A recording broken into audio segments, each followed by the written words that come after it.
I'm Don Jarvis, and I was the fortunate recipient of the AES Research Award last year. And I am a professor in the molecular biology department. I've been here for 14 years as of today. I am trained in virology, and our research focuses on insect viruses and insects and their biotechnological applications. The basic aspect of what we're doing is this glycoengineering, and it comes down to the fact that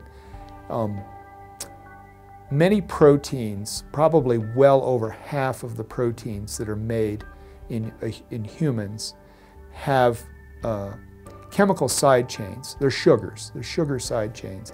And those sugars have fairly complicated structures. And those structures contribute to the function of those proteins in various ways. So for example, EPO, this hormone that stimulates red blood cell production, cannot survive in the bloodstream without the correct sugar structures. It gets taken out. Therefore, it can't stimulate red blood cell production. Well, we have lots of ways that we can make EPO, and today EPO is made in human cells. Human cells have certain disadvantages. For example, they might be contaminated with unknown infectious agents. Things like prions, viruses. You can't make EPO, though, in bacteria or even in normal yeast-type systems, because those systems can't provide the correct sugar structures. And so when you inject EPO produced in these lower organisms into a human, it doesn't work. The EPO gets taken up and never has the chance to have its physiological effect. Insect cells are the same way. They don't produce the correct kinds of sugars. They're a lot closer to human cells than bacteria or yeast. And so what we can do is we can take these insect cells, and by understanding the basic nature of the way in which they produce these sugars that are added to proteins to make glycoproteins, we can extend their biosynthetic capabilities, or glycoengineer them, or humanize them, if you will. We can make those pathways less insect-like and more human-like. And in so doing, we can create now new improved hosts for the production of these glycoprotein biologics. There was little known about how that process worked in insect cells when I entered the field. That's why I entered the field, in fact, because I thought there was an opportunity there, given the growing use of insect systems for biotech applications, to get in on the ground level, do some basic exploratory research and try to understand how these pathways worked. One of the main advantages of this virus host system that I work in is that you can actually obtain high levels of production of recombinant proteins. And a lot of these proteins have direct applications as vaccines, as therapeutics.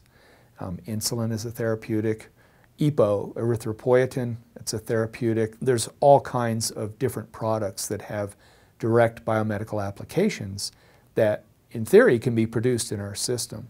The main thing that we're trying to accomplish is to move the insect cells. So these are single cell cultures that we've been working with for many years.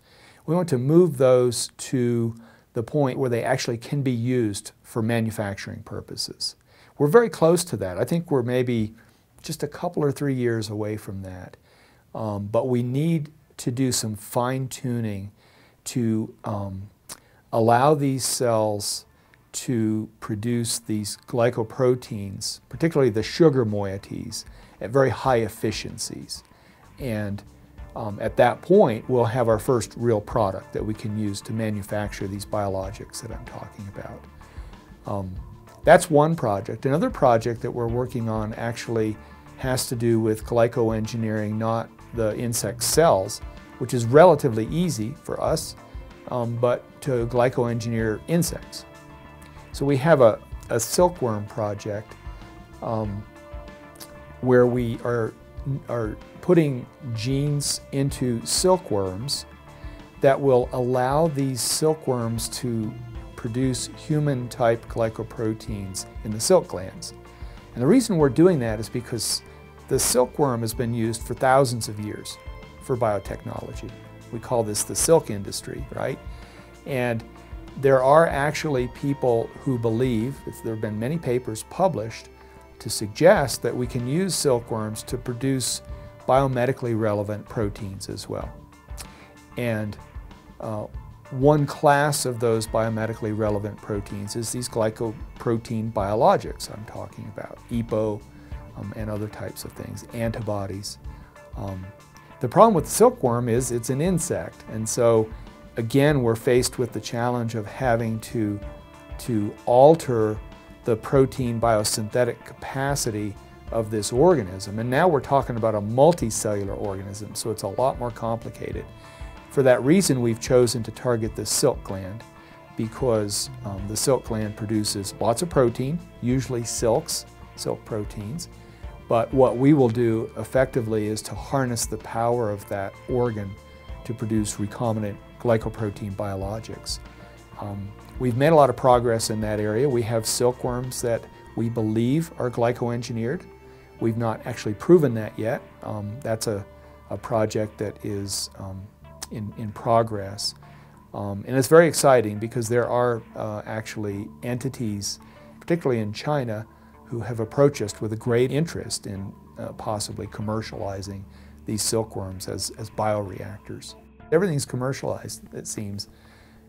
I believe in that. I think that, you know, we spend a lot of public money on basic research.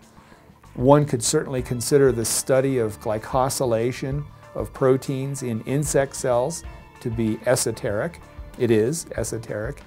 But if one keeps an eye on the ultimate ball, that is the application, I think it's worth spending that money. And in the end, we've generated cell lines with glycoengineered properties and silkworms with glycoengineered properties. So that's companies actually that stand to benefit from basically esoteric research on insect systems. And I think that's very fulfilling. That's really exciting for me to see that happening.